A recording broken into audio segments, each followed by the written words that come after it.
Hey everybody, welcome back to Tim Travels. It's Terry, your host, with my sidekick Beatrice. We are in a very rainy Louisiana.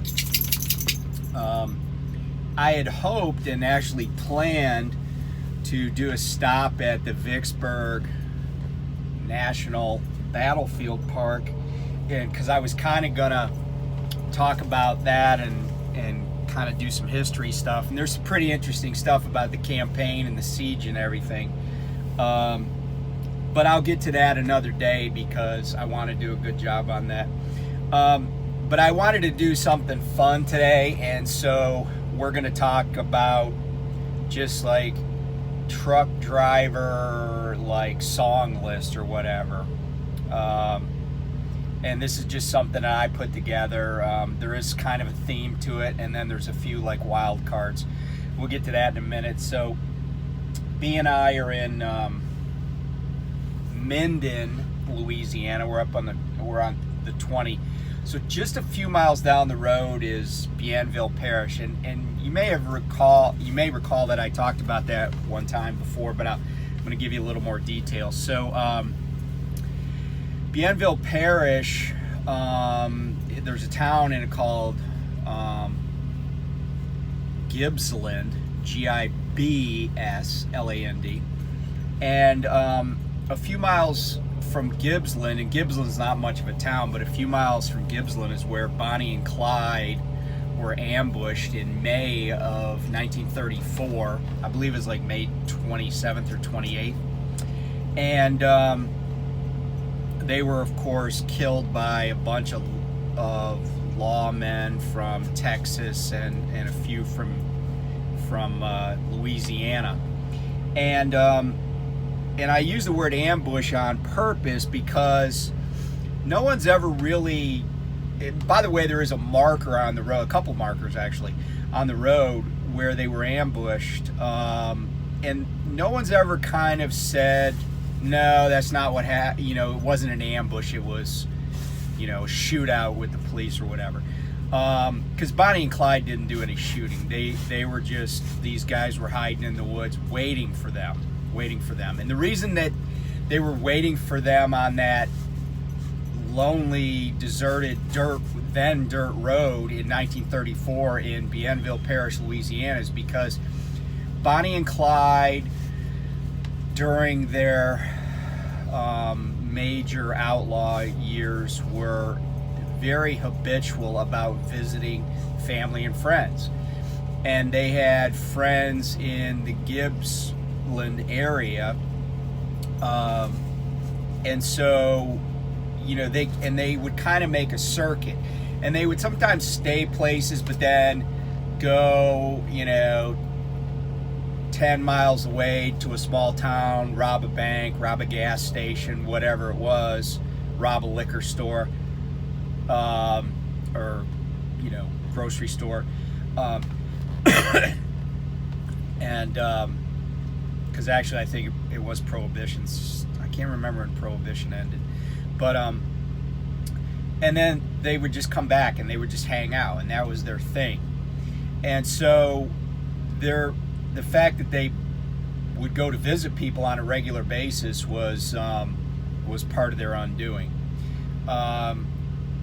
And so there's a museum called the Bonnie and Clyde Ambush Museum in Gibbsland. Up until, I think, 2016, when the gentleman died, it was owned by a guy who was a relative of one of the law enforcement guys. And I'm not calling them police officers, because they were they were police officers sort of, but they were also like commissioned. Some of them were commissioned to hunt down Bonnie and Clyde. But anyway, that's just up the road here, and apparently gets a lot of visitors. I looked online, and there's a lot of stuff about the site and stuff like that. So anyway, that's what's here in the local area, and there is a Bonnie and Clyde festival pretty much yearly in May. It's just a fundraiser for the town, like the Lions Club and the Rotary or whatever. They have a pancake breakfast and a dinner, and then they have a look-alike contest, and they have some reenactments. And if you ever saw the movie Bonnie and Clyde, there's not a whole lot to reenact. I mean, it was over, you know, in real life and in the movies, it was over in probably 10 seconds. 10 seconds is a long time when several men are shooting at you too, by the way. So, yeah, their bodies were taken to Arcadia, Louisiana, which is also nearby, for autopsies. Like there was any doubt about what the cause of death was. And then, you know, photos were taken, and then their bodies were transferred back to Dallas, where they were both from. And at least Clyde Barrow's body was visited. He, like, I don't know what you call it, not laid in state, because he wasn't a government official, but he was at a mortuary, and like 20,000 people showed up. So they were, Bonnie and Clyde were a big deal. They were romanticized, and they were violent, and they did some crazy things, and they probably did need to be stopped. But anyway, they both came from abject poverty, and it was just, the whole thing was sad and messy for lots of people. So anyway, I just thought I'd throw that out there. I haven't been to the site. I might stop there one day, but first I want to get to the Vicksburg Battlefield Park. So, song list. I have a lot of musical interests. I will tell you that, notwithstanding what plays in most truck stops, I'm not a huge country music fan. I used to listen to country music, but the new stuff, I just got no interest in, because I think it's just like super simple, and it seems like a lot of these, especially the men, they're just guys that all kind of look the same to me, that are from the suburbs or something. I mean, I just really don't feel like they're, you know, they're not Chris Ledoux or David Allan Coe or something. So that's just my take on it. So anyway, I wanted to put together a song list, and I've been thinking about this for a while, and this is kind of fun on a rainy Saturday.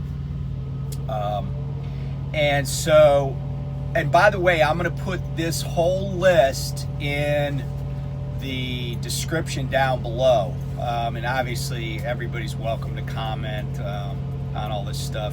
This is my list. Your list may differ. Your results may differ.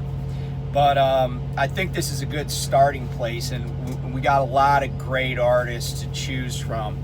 So the first, and by the way, you know, some of these songs may make you sad, or, you know, make you remember somebody that's no longer around.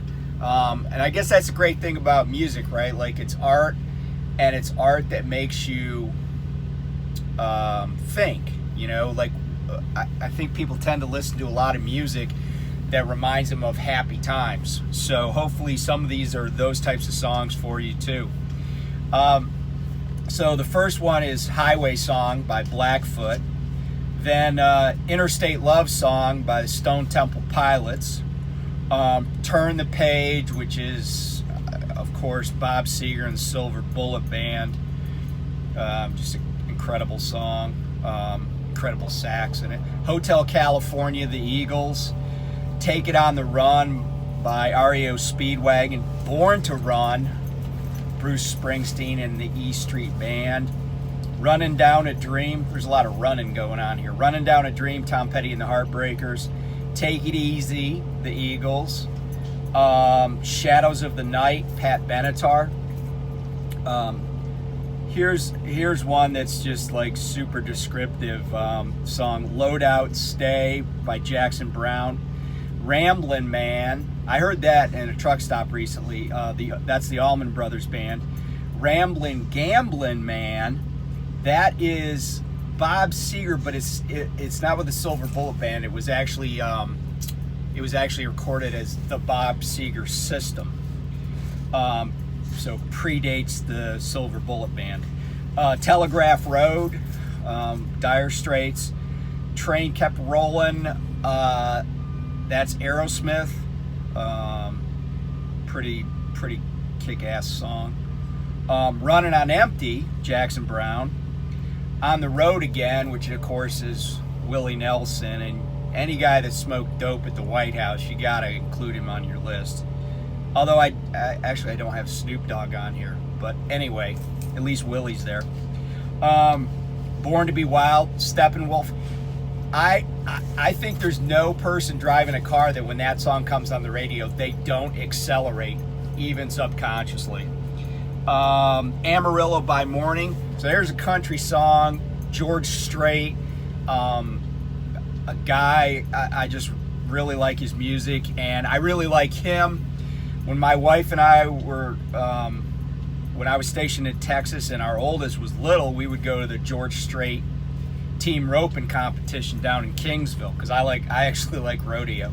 And George and his brother would host that, and they were always there because they were their own team. And nice guy. Every, he's a nice guy, and that was a cool event. Back on the Road Again, another REO Speedwagon song. Panama-VanHalen, that's from 1984, the album 1984. And that song's about a car, of course. Already Gone, which is the Eagles. That is also my favorite Eagles song, so it made the list. The Breeze-Lynyrd Skynyrd. Faithfully by Journey. That's and then some of the other songs that I've added here, just like they're just good songs to drive to, or they're kind of related. Baker Street, Jerry Rafferty. Bat Out of Hell-Meatloaf. No list would be complete without AC/DC, so Highway to Hell.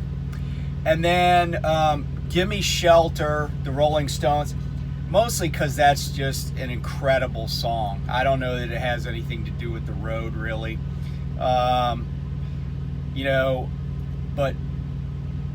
Mary Clayton is the woman that sang in that song, and she's probably one of the best, backup singers, most famous. And by the way, her name is spelled Mary, like Merry Christmas. So I say, Biden was elected president, we can now say Mary Clayton. But Mary Clayton, if you don't know the story behind how she got on that record, the Stones were in the studio and they needed a female backup singer. Some guy that was there, I don't know if he was their manager or some talent guy, he's like, oh, I know a gal, I'll go get her. He drives over to her house. It's late at night. She's already ready for bed. She's pregnant, by the way. She's ready for bed. He convinces her to come sing with this British band. And he's like, it won't take that long. It's one song. She goes over there in her bathrobe, pajamas, meets these guys. She doesn't like the lyrics. They explain what the song is about. She's like, okay, I can do that. And then she does it all in one take. And if you listen very closely to that song, and by the way, the whole thing was done in one take because Keith Richards' guitar fell apart after it was recorded. But if you listen to the song where she's just killing it, her voice cracks a couple of times. And at one point, Mick Jagger just says, woo! But it's kind of faint. When you hear her voice crack, you can hear Jagger in the background. And she finishes the song. Apparently, she had a miscarriage that was attributed to singing so forcefully. I don't know if that's why she had a miscarriage, but that's the story. But anyway, Mary Clayton, without her, that song is nothing. So give me Shelter. Plus, it's an absolute must for any movie about Vietnam. Kashmir-Led Zeppelin. Why? Because it's just my favorite Led Zeppelin song. It's it's a killer song. And even Robert Plant has said that he said Stairway to Heaven was a nice little song. That's kind of how he said it. Of course, it's the #1 requested song ever in the history of FM radio, but he thought Kashmir was like a very solid piece, and I agree. Life is a Highway, Tom Cochrane. And then again, 2 other songs. One, Plush, also Stone Temple Pilots, because it's about a dog and I got Beatrice on my truck. And then the last one is just because it's kind of just a kick-ass song, and it's I think I saw a comment somewhere where when you hear this song, even if you're driving a Toyota Corolla, it makes you feel like bad, like a badass. Man in the Box, Alice in Chains. So that's a short list. I mean, obviously, there are thousands of other great road songs. I'd like to hear what you guys are thinking. It's just fun to do that, and like I said, a lot of, like one band that I love, a couple bands I love that I don't have anything on here. The Cars. I love the Cars. I love Kiss. I grew up listening to a lot of Kiss also. So neither of them are on here. But, I didn't want to get too crazy. But make up your own list. Make up your own playlist on Spotify or whatever, if you use a streaming service, or I guess you can even, I think on YouTube, you could create by just transferring these songs around. And by the way, the reason I didn't put any music on is because I don't want to have to worry about any copyright issues, because otherwise I would have to use the song in its entirety and attribute it, which I would, but that would make for like a super long video. So, but I think on YouTube you can also make like a playlist. So try that out too. Anyway, be safe, have a good weekend, and I will talk to you guys soon. Take care. Bye.